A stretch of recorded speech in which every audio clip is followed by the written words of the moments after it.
7.0 earthquake strikes Alaska. A home security camera captured the moment of major earthquake shook family in Palmer, Alaska. The quake struck at 8:29 a.m. local time, about 7 miles north of Anchorage, USA.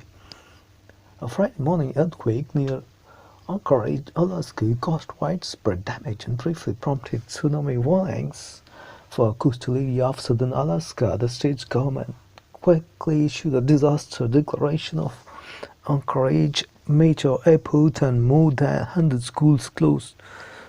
7.0 magnitude earthquake strikes near Anchorage, Alaska. In the wake of the major quake and following aftershock, residents took to social media to share pictures of the destruction. The quake splintered roads in some locations. In another floor, the building metal detector simulators sound the alarm as the floor shakes.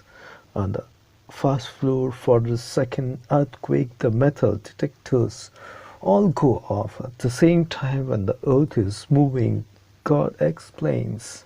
Several new cracks reported in Nestbelt courthouse wall. This earthquake straight cracked the schools and roads and many locations.